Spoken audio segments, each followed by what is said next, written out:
दरवाजे पर दस्तक हो रही थी। मैंने आगे बढ़कर दरवाजा खोल दिया, लेकिन उस लड़की को देखकर मैं चौंक पड़ा जिसे थोड़ी देर कबल पुलिस स्टेशन में देखा था। शायद ये एहसास था कि लंदन में अब बुरे दिन शुरू होने वाले हैं, मुमकिन है जेल में ही गुजारनी पड़े। कि एक रैक में लगे हुए आज के अखबार पर निगाह पड़ी। बस यूं ही एक नाम नजर आया जिसे देखकर मैं चौंके बगैर न रह सका।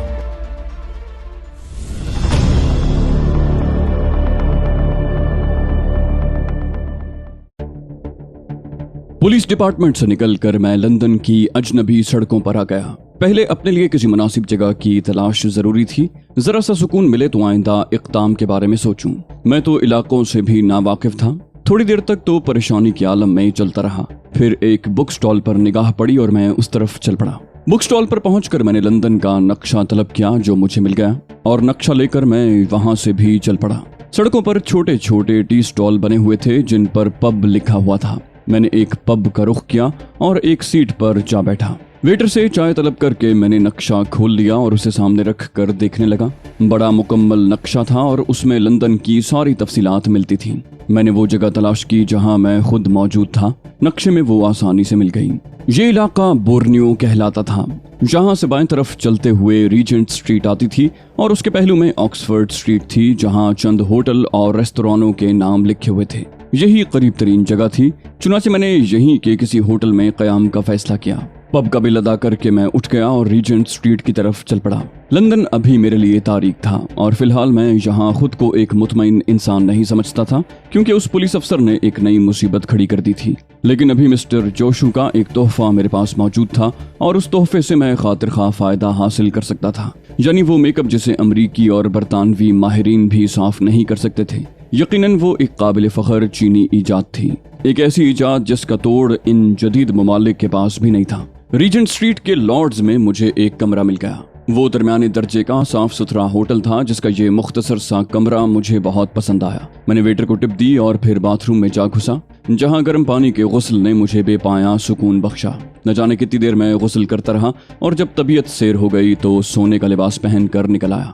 दरवाजे पर दस्तक हो रही थी। मैंने आगे बढ़कर दरवाजा खोल दिया, लेकिन उस लड़की को देखकर मैं चौंक पड़ा जिसे थोड़ी देर कबल पुलिस स्टेशन में देखा था। मैंने खुश्क लहजे में कहा, फरमाइए। वो बोली, मैं आपके इस लहजे से बददिल नहीं हूँ, अंदर आने की इजाजत चाहती हूँ। उसके लहजे में इल्तिजा थी। मैं दरवाजे के सामने से हट गया और वो अंदर आ गई। बराह करम दरवाजा बंद कर दें, वो बोली और मैंने दरवाजा बंद कर दिया। वापस मुड़कर मैं सवालिया अंदाज में उसे देखने लगा। वो बोली, आप अभी तक खतरे में हैं। मैंने कहा, क्या मतलब? वो बोली, पुलिस के दो सादा लिबास आदमी आपका ताक़ुब करते हुए यहाँ तक आए हैं। मैं चौंक पड़ा। मैंने पूछा, आपको कैसे मालूम? वो बोली, मैं भी आपका ताक़ुब करती हुई यहाँ तक आई हूँ। मैंने बदस्तूर तीखे लहजे में कहा, पुलिस के ताक़ुब की वजह तो मैं जानता हूँ, लेकिन आपसे तारुफ नहीं हो सका। वो बोली, मैं सख्त शर्मिंदा हूँ जनाब, मुझे आपकी झुंझलाहट का भी अंदाजा है, लेकिन बाज़ औक़ात इंसान की मजबूरियाँ उसे हर काम करने पर मजबूर कर देती हैं। मुझे अंदाजा है कि आप ज़हनी और जिस्मानी तौर पर थके हुए होंगे, मगर मेरी बेचैनी ने मुझे सुकून न लेने दिया और मैं बिलाखिर आप तक आ गई। आखिर में लड़की की आवाज़ रूहान सी हो गई। मैंने कहा, तशरीफ रखिए, मैं अपने सख्त रवैये की माफ़ी चाहता हूँ। मैंने नर्म आवाज में कहा और वो बैठ गई। मैं भी उसके सामने ही एक सोफे पर बैठकर गहरी निगाहों से उसे देखने लगा। कोई नई कहानी, कोई नया मोड़, मैंने सोचा। उसने कहा, मेरा नाम रीटा है। मैंने कहा, शायद मैंने सुना था। मैं एंड्रयू एलिस की मंगेतर हूँ। मैं उसे बेहद चाहती हूँ, वो मेरा महबूब है। खुदा के लिए मुझे उसके बारे में बता दो, खुदा के लिए। वो उसे सकने लगी। मैंने कहा, मेरी समझ में नहीं आता कि मैं कौन से अल्फाज में कहूँ खातून। मैं वो एंड्रयू नहीं हूँ, ना मेरी आपसे मंगनी हुई है। इसके अलावा मैं आपकी क्या मदद कर सकता हूँ? उसने रोते हुए कहा, मगर तुम्हारे कागजात वही हैं। ये बात मुझसे ज्यादा और कौन जान सकता है? मैंने कहा, आप पुलिस को ये बयान दे सकती हैं, आपको कौन रोक सकता है? वो बोली, इन कागजात की तैयारी में मैंने उसकी मदद की थी। मुझे यकीन है आप उसके बारे में जानते हैं, आप जरूर जानते हैं। अगर इंसानियत के नाते आप मेरी मदद करना चाहें तो मेरा पता हाजिर है। मैं नहीं जानती आप कौन हैं और इस अंदाज में यहाँ क्यों आए हैं, लेकिन अगर आप किसी तरह मेरे एंड्रयू को जानते हैं तो खुदा के लिए मुझे उसके बारे में बता दें। इसके सिले में आप मुझसे जो चाहेंगे मुझे मंजूर होगा। वो रोती हुई उठ गई। उसने अपना कार्ड मेज पर डाल दिया था। मैंने उसे रोकने की कोशिश नहीं की, लेकिन उसके जाने के बाद मैंने उसके कार्ड पर पता जरूर देखा था। फिर मुझे उसकी तला का ख्याल आया। अगर पुलिस मेरे पीछे लगी यहाँ तक आई है तो ये खतरनाक बात है। इससे बचने का क्या तरीका हो सकता है? देर तक सोचने के बाद मैंने एक फैसला किया। एक बार फिर मुझे अपना मेकअप तब्दील करना पड़ा था। इस तब्दीली के बाद मैं कमरे से बाहर निकल आया। चंद जरूरी चीजों के अलावा मैंने कुछ और साथ न लिया। फिर इंतहाई एहतियात से मैं एक तवील चक्कर काट कर होटल के सामने वाले हिस्से से दोबारा होटल में दाखिल हुआ। एक नए नाम से कमरा हासिल किया और उसी होटल के दूसरे कमरे में मुकीम हो गया। अब मैं पुरसुकून था। चुनाचे एक पुरसुकून नींद के बाद जब मैं दूसरी सुबह जागा तो तबीयत हशाश बशाश थी। मुझे नहीं मालूम था कि मेरी निगरानी करने वालों पर क्या बीती, उन्होंने क्या किया। नाश्ते वगैरह से फारिग होकर मैं बाहर निकल आया। सड़क सुनसान थी, किसी खास बात का अंदाजा नहीं हो सका। तब मैंने एक गुजरती हुई टैक्सी रोकी और उसमें बैठकर चल पड़ा। मैंने टैक्सी ड्राइवर को रीटा के फ्लैट का पता दे दिया। इसे इत्तेफाक ही कहा जा सकता है कि जब मैं उस बिल्डिंग के सामने पहुंचा तो रीटा फुटपाथ के साथ खड़ी एक कार में बैठ रही थी। मैंने कहा, ड्राइवर, इस कार का ताकुब करो। ड्राइवर ने मशकूक अंदाज से मुझे देखा। ताकुब? मैंने कहा, फिक्र न करो, वो मेरी मंगेतर है और मैं देखना चाहता हूँ कि वो इस वक्त कहाँ जा रही है। मैं आज उसकी मसरूफियत के बारे में मालूम करके ही रहूंगा। ड्राइवर ने गाड़ी रीटा की कार के पीछे लगा दी। रास्ते में उसने कहा, लंदन की लड़कियां काबिल एतमाद नहीं होती जनाब, इनके बारे में सोचना ही बेकार है। मेरा नाम पीटर है, 6 लड़कियों से इश्क कर चुका हूँ। लेकिन ड्राइवर बहुत दिलचस्प आदमी था। मैंने उससे दोस्ती गांठ ली। रीटा बर्ट्रैंड हाउस में दाखिल हुई थी। मैं उसके बारे में मुकम्मल इत्मीनान चाहता था, इसलिए ये दिन मैंने उसकी नजर कर दिया। 5 बजे वो बर्ट्रैंड हाउस से निकली। थोड़ी देर तक बाजार में शॉपिंग करती रही, फिर अपने फ्लैट में चली गई। मैंने अब उससे मुलाकात का फैसला कर लिया था। पीटर को वहीं रुकने का इशारा करके मैं बिल्डिंग में दाखिल हो गया। रीटा का फ्लैट तलाश करने में मुझे कोई दिक्कत नहीं हुई थी। कॉल बेल बजाने पर उसी ने दरवाजा खोला था, लेकिन वो मुझे पहचान न सकी। अनजान निगाहों से मुझे देखने लगी। मैंने कहा, मेरा नाम एंड्रयू है और हम लॉर्ड्स में मुलाकात कर चुके हैं। वो बोली, ओ, लेकिन आप। मैंने आहिस्ता से कहा, मैं मेकअप में हूँ। उसने कहा, बराह करम अंदर आ जाइए, और दरवाजे से हट गई। फिर वो मुझे ड्राइंग रूम में ले गई। तशरीफ रखिए, क्या आप? मैंने कहा, हाँ मिस रीटा, मैंने फैसला किया है कि तुम्हें एंड्रयू के बारे में बता दिया जाए। मैंने कहा और रीटा के चेहरे पर रोशनियां झिलमिलाने लगी। उसने बेचैनी से कहा, मैं आपकी बेहद शुक्रगुजार हूँ। बराह करम ये बताइए, वो जिंदा है, खैरियत से है? मैंने कहा, हाँ वो खैरियत से है। उसने पूछा, वो कहाँ है? मैंने कहा, अमेरिका में मौजूद है। बोली, मेरे खुदा, वो अमेरिका पहुंच गया? मैंने कहा, हाँ। उसने पूछा, किस जगह? मैंने गहरी सांस लेकर कहा, हॉलीवुड। वो बोली, खुदा की पनाह, वो वहां पहुंच गया? रीटा की हैरत दम बदम बढ़ती जा रही थी। मैंने कहा, हाँ मिस रीटा, और उसने मुझे एक खास मिशन पर यहाँ भेजा है। इस सिलसिले में उसने मुझे फौरी तौर पर अपने ही कागजात मुहैया कर दिए, सिर्फ तस्वीर बदलवा ली गई। उसने मुझे तुम्हारा हवाला नहीं दिया था, लेकिन तुम्हारी बात ने मुझे बावर करवाया कि यहाँ तुम मेरी बेहतरीन मददगार साबित हो सकती हो, क्योंकि मैं पहली बार इंग्लैंड आया हूँ। उसने कहा, तुम यकीन करो मिस्टर। उसने अपना जुमला दरमियान में रोककर पूछा, अब अपना सही नाम तो बता दो। मैंने कहा, तुम मुझे मार्क गेबल कह सकती हो। वो बोली, मगर तुम यूरोप के बाशिंदे तो नहीं लगते। मैंने कहा, इन तमाम उलझनों में न पड़ो रीटा। तुम्हें इल्म होगा इस बात का कि एंड्रयू एलिस का ताल्लुक सिर्फ यूरोपियन ममालिक से नहीं था। उसका दायरा कार बहुत वसी था। बस इससे ज्यादा उसके बारे में मैं तुम्हें नहीं बता सकूंगा। वो बोली, मैं इससे ज्यादा जानना भी नहीं चाहती। ये बताओ, एंड्रयू एलिस हॉलीवुड में किस जगह कयाम पजीर है? मैंने कहा, 18 एवन बॉर्न्यू। वो मुस्तरिब अंदाज में उठ गई। बोली, एक मिनट, मैं उसका पता नोट कर लूं, मुमकिन है जहन से निकल जाए। वो एक मेज के करीब पहुंच गई जहां राइटिंग पैड और पेंसिल पड़ी हुई थी। मैंने कहा, पता नोट कर लो, मगर इसे एहतियात के साथ रखो, किसी और के हाथ न लग जाए। उसने गर्दन हिला दी। बोली, वो वहाँ ठीक तो है? मैंने कहा, बिल्कुल ठीक है। बोली, लेकिन क्या वो वहीं कयाम करेगा? मैंने कहा, हाँ, उस वक्त तक जब तक उसे अपने बारे में इत्मीनान न हो जाए। वो बोली, खुदा की पनाह, वैसे तुमने मुझे बड़ा ज़हनी सुकून बख्शा है। मैं उसके लिए सख्त परेशान थी। मैंने कहा, मिस रीटा, अगर आप महसूस न करें तो मैं मुख्तसरन आपकी कहानी सुनना चाहता हूँ। रीटा ने गर्दन झुका दी। बोली, कोई खास कहानी नहीं है। मैं तुम्हें बता चुकी हूँ कि मैं उससे प्यार करती थी। वो मेरा महबूब है। वो बुरे रास्तों का राही था।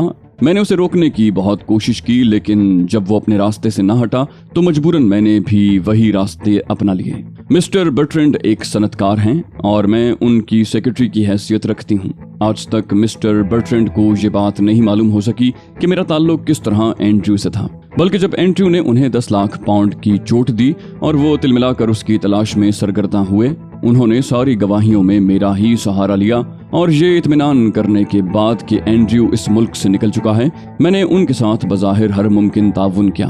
ताकि कम से कम उनकी कोशिशों से आगाह रहूं।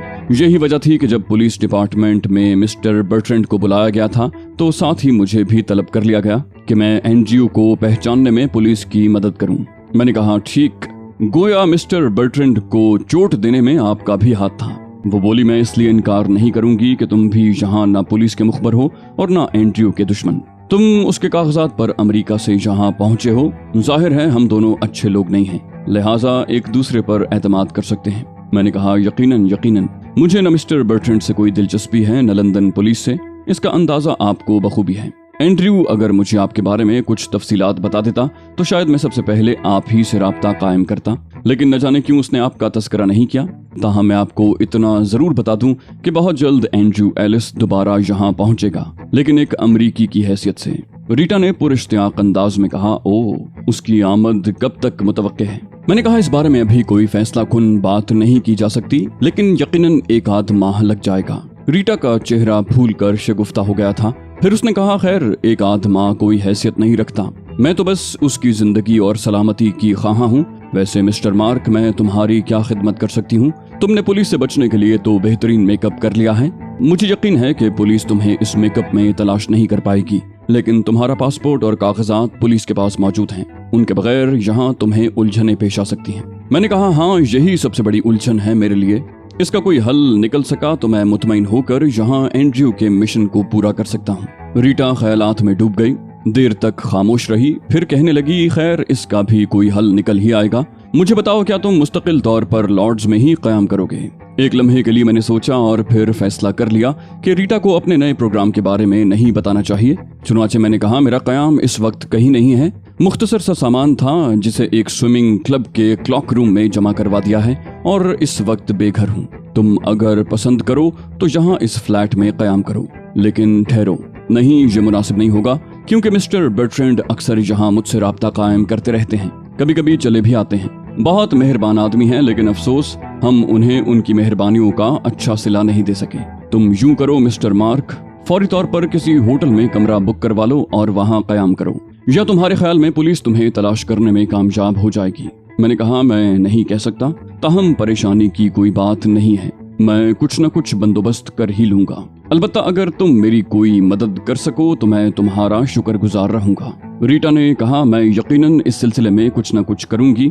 फिर उसके इसरार पर मैंने उसके साथ कॉफी पी, उसके बाद उठ गया। रीटा बोली, मैं अगर तुमसे राब्ता कायम करना चाहूँ मार्क, तो किस तरह कर सकती हूँ? मैंने कहा, फिलवक्त तो कोई जगह नहीं है रीटा, मैं अगर कहीं क़याम का बंदोबस्त कर सका तो तुम्हें उसकी इत्तला दे दूंगा। वैसे तुम जिस वक्त कहो मैं तुम्हें फोन कर लूं। वो बोली, खैर एक आध दिन तो कोई खास उलझन नहीं होगी, लेकिन मेरा ख्याल है तुम परसों सुबह 10 बजे मुझे फोन कर लेना, मुमकिन है जरूरत पेश आ जाए। मैंने गर्दन हिला दी। उसके बाद मैं उससे रुखसत होकर बाहर निकल आया। टैक्सी ड्राइवर पीटर इत्मीनान से अपनी सीट की पुश्त से टिका मेरा इंतजार कर रहा था। मैं उसके करीब पहुंचा तो उसने जल्दी से उतरकर दरवाजा खोल दिया और मैं अंदर बैठ गया। बोला, जी साहब, अब कहाँ चलूं? मैंने कहा, बस पीटर, थोड़ी देर लंदन की आवारागर्दी करवाओ और उसके बाद मुझे लॉर्ड्स के पास छोड़ देना। पीटर ने गर्दन हिला दी। शाम की स्याही पूरी तरह झुकाई थी और लंदन के गली कूचे रोशन होते जा रहे थे। कोहर आलूद शाम रोशनियों से कहकशां बनी हुई थी। विक्टोरिया स्टेशन से गुजरकर हम ट्रेफेलगर स्क्वायर आ गए, जहां कुमकुमों की चांदनी फैली हुई थी।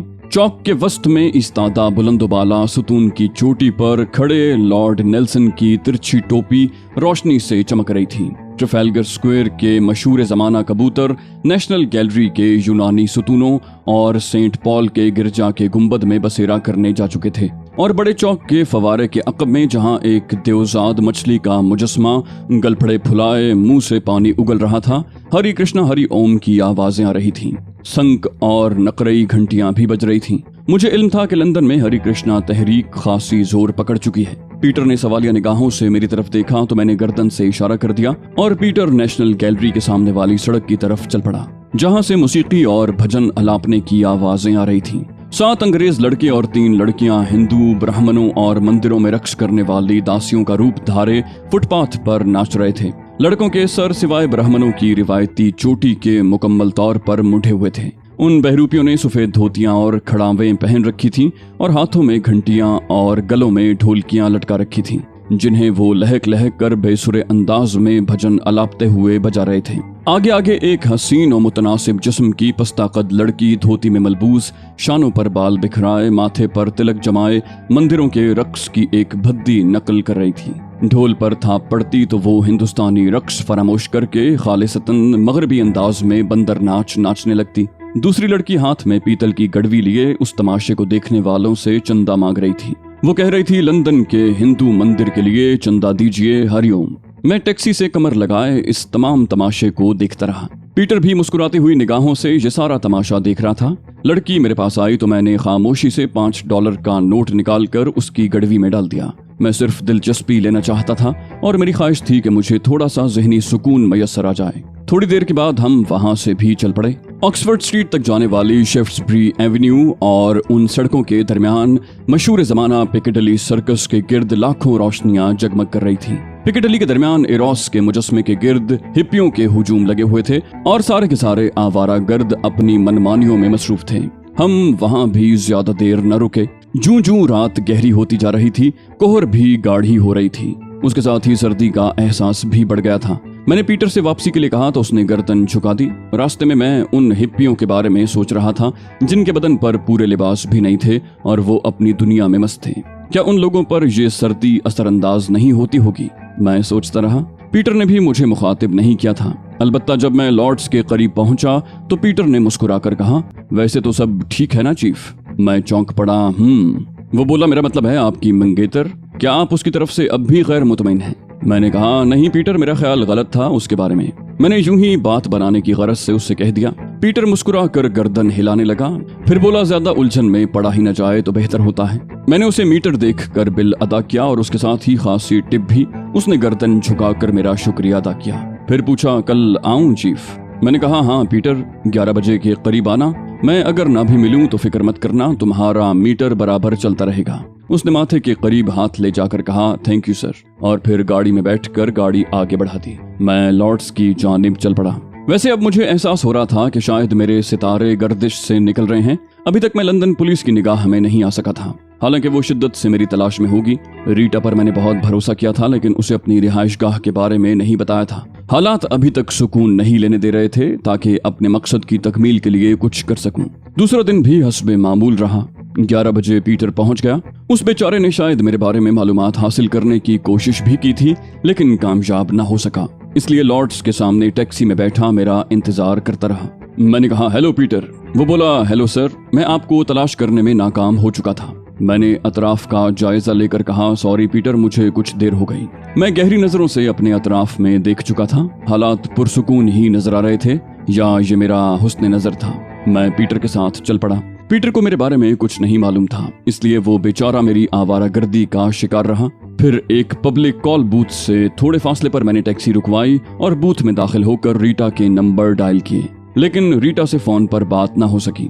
मैं वापस टैक्सी में आ बैठा और लंदन की सड़कें नापने लगा। बहुत सी उलझनें सर उभार रही थीं। जेब ज्यादा अरसे तक साथ नहीं दे सकती थी। टैक्सी का बिल ही भारी पड़ जाता। मैं वो अय्याशी न करता अगर लंदन के कागजात साथ होते और लंदन अजनबी ना होता। कम से कम टैक्सी में बैठकर कदम कदम पर लोगों की रहनुमाई की तो जरूरत नहीं थी। लंच के वक्त मैंने पीटर को वापस लॉर्ड्स चलने के लिए कहा और पीटर ने गर्दन हिला दी। थोड़ी देर के बाद उसने मुझे लॉर्ड्स पहुंचा दिया। उसने पूछा, मेरे लिए क्या हुक्म है चीफ? मैंने उसे चंद नोट देकर कहा, बस अब मैं होटल में ही आराम करूंगा, कल मुलाकात होगी, 11 बजे के करीब आ जाना। वो सलाम करके वापस चला गया। मैं थके थके कदमों से अंदर चल पड़ा। तबीयत पर न जाने क्यों इसमेहलाल सतारी था। शायद ये एहसास था कि लंदन में अब बुरे दिन शुरू होने वाले हैं। मुमकिन है जेल में ही गुजारनी पड़े, और यह भी मुमकिन है कि हालात इससे भी ज्यादा खराब हो जाएं, क्योंकि अभी तक कोई तरकीब समझ में नहीं आई थी। लंदन पुलिस अमेरिकन पुलिस की तरह तेज रफ्तार नहीं थी, या फिर मेरे मामले को उतना अहम नहीं समझा गया था कि उस पर भरपूर तवज्जो दी जाती, वरना अब तक कुछ न कुछ हो जाना चाहिए था। होटल के कमरे में देर तक मैं इन्हीं ख्यालात में सरगर्दा रहा। मेरा जहन हैजान का शिकार होता जा रहा था। कोई अमल जरूरी है। मैं लंदन आ चुका हूँ। हर चंद के यहाँ के हालात खराब थे और मेरे लिए आजादाना नकलो हरकत की गुंजाइश नहीं थी, लेकिन फिर भी ये खामोश आवारागर्दी क्या मानी रखती थी, जबकि अमेरिका में ये बात नहीं थी। खाने के बाद एक बार फिर मैंने रीटा को फोन किया, लेकिन वो अब भी मौजूद नहीं थी। मैं होटल में न रुका और बाहर निकल आया। लंदन की सड़कों पर पैदल चलते हुए ये एहसास हो रहा था जैसे हर आंख मेरी तरफ मुतवज्जे हो, लेकिन मैं चलता रहा। फिर एक कहवा खाने के सामने फुटपाथ पर लगे हुए स्टॉल पर खड़े होकर मैंने चंद किताबें देखी और उनमें से कोई किताब खरीदने का इरादा कर रहा था कि एक रैक में लगे हुए आज के अखबार पर निगाह पड़ी। बस यूं ही एक नाम नजर आया जिसे देखकर मैं चौंके बगैर न रह सका। मैंने किताब रखकर जल्दी से अखबार रैक से निकाल लिया और चंद शिलिंग जेब से निकाल कर काउंटर पर डाल दिए। जोशु का नाम मेरे लिए बहुत मानूस था। हालांकि जरूरी नहीं था कि जोशु नाम की सिर्फ एक ही शख्सियत इस कायनात में हो, लेकिन इस नाम से मुंसलिक तफसील मैंने पढ़ी तो दंग रह गया। मुझे अपनी कुंद ज़हनी पर अफसोस होने लगा कि अब तक मैंने मकामी अखबारात को क्यों नजरअंदाज कर रखा था, जबकि अखबारात देखते रहना बेहद जरूरी था। हाँ, अखबारात तो खुद मुझे मेरे हालात से बाखबर रखने वाले थे। मैं स्टॉल से हटकर कहवा खाने की तरफ बढ़ गया। उसके एक पुरसुकून गोशे में बैठकर मैंने कॉफी मंगवा ली और उस छोटे से इश्तिहार को देखने लगा। लिखा था, खोए हुए दोस्त की तलाश। अली, अगर लंदन में हो तो लेस्टर स्क्वायर की इमारत नंबर 12 में आ जाओ, तुम्हारा दोस्त तुम्हारे लिए बेचैन है।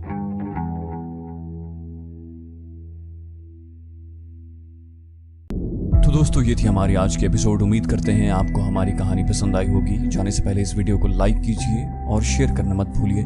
कमेंट करके हमें बताइए कि आपको हमारी वीडियो कैसी लगी, और अगर अभी तक आपने इस चैनल को सब्सक्राइब नहीं किया तो इसे सब्सक्राइब कीजिए और बेल आइकन दबाकर ऑल नोटिफिकेशंस ऑन कर लीजिए।